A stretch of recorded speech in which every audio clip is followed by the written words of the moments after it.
cost of living. Hello, John. Hello, Oliver. So we're going to talk about Tara Mines. We're going to talk about the cost of living and a few more things. Tara Mines, 650 people have been laid off temporarily, I'm told. That's what's in the media. And a handful have been kept on just to keep the place ticking over, So it's a very sad day for the people of, I think it's Navan. It is Navan. And Navan has suffered a bit. There was Navan Carpets, which was a great employer. And then the management, the people that owned it, gave it to the workers, and then there was a workers' directors, and it was gave great employment and was in demand, not just in this country but in other countries. And they produced really nice stuff. I remember. Oh, great stuff. And but the trouble is, the ones that were in charge, our workers that were management, they took what I call they destroyed the company by accepting money from developers for it to be closed, and that's where there's a shopping centre built there with Woody's is in it and various other stores, and I know people that worked in it, and that's how I heard that story about Navan Carpets. And it was not necessary to be sold at all because it was in demand. Now with all the wooden floors and God knows what, they might have suffered a setback, but they were fitting out hotels all over the world. And they were so good and they were competitive. So this is what the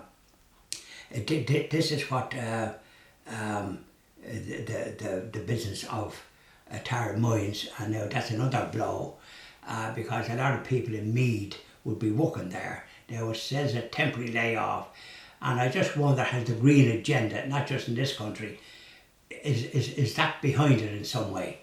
Because they would be using a lot of power, and electricity has gone through the roof because they've interfered with they've closed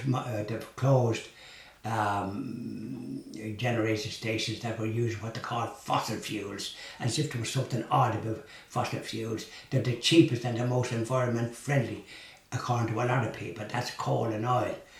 I mean, that might have contributed to the closure of Tara Mines. It could be another offshoot of the green energy business in this country and also worldwide, where there's the same sort of misguided hysteria is affecting other governments, including the one in the US, and they are being criticised since these Democrats came into power. So the cost of living has increased. The cost of electricity has shot through the roof compared to what it was, and anybody using electricity is talking about it. I was talking to a shopkeeper, and there's a sign there, food and cooked food, but I was talking to him and he said he couldn't be doing it because the cost of electricity was gone so high. And others are still doing it, but the cost of electricity is contributing, and then it's putting up the cost of goods. Transport has gone up, so without a doubt you can't continue to do what this green agenda is inflicting, this bad economics. There'll be a recession coming. Houses are too expensive now to run, and they're making it impossible to use the ordinary coal and briquettes that people use. They're giving council houses now. Would you believe this? They're putting in central heating that would be from electricity, and doing away with the fireplaces. You didn't hear about that. That's only I'm only after hearing about that this week. Doing away with the chimneys. Yeah? Well, they're putting in central heating, and then they won't be allowed to use. But the cost of the central heating will be more expensive.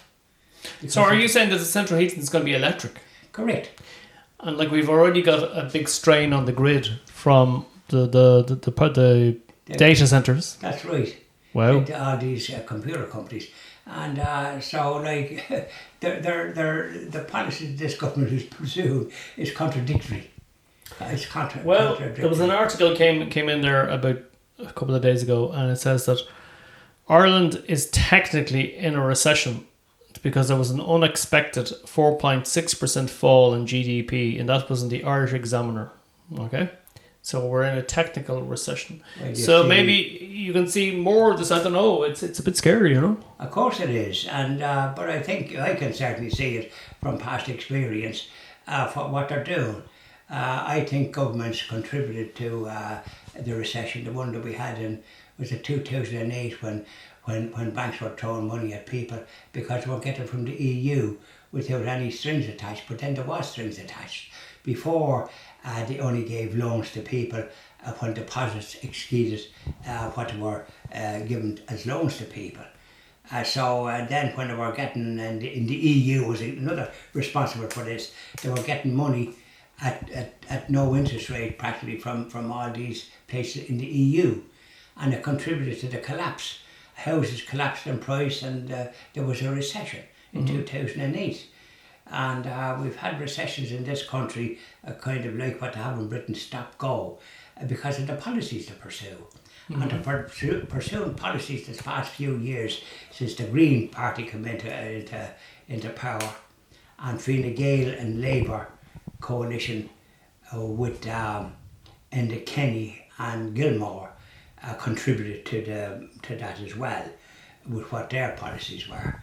So it's continued, and it's continued worse with the mixed bag that we have in the government here, just for those that can have power. But it's been a high cost to it, to the Irish people, and it'll lead to a recession, without a doubt. Mm-hmm. Scary times, because 650 people in a small town like Navan is... Oh, it's huge, because it affects a lot of people in County Meath. That's where they're employed mostly, a lot of them, and good wages, great wages, and some will be able to manage, but some mightn't be able to manage. That depend on that wage for to build their houses. There's a couple that I know where the man works in Tara Mines. And the wife has a good job, so she'll be the breadwinner, and have one child and expecting another. So you can see like that there's going to be a problem there, because unless he's qualified in some other way, they can get another job. So like if jobs become scarce, where do you go? So anybody with a permanent job in a secure environment, you need to hang on to it, because you don't know what way it's going to go. That's it. Well, hopefully things will... And don't forget, they have so many people now from other jurisdictions that they're putting up in hotels, especially the people that have been displaced by the war in Ukraine.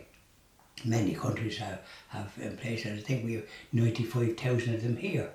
And they're in hotels and various places, and probably rightly so, but there's a cost to that. Now, whether the EU are subsidising or what, I don't know, but these things can't go on like that. Yeah. You know, they can't be printing money like what they're doing in the US. That adds to inflation there. And if they have a recession, we'll get pneumonia here.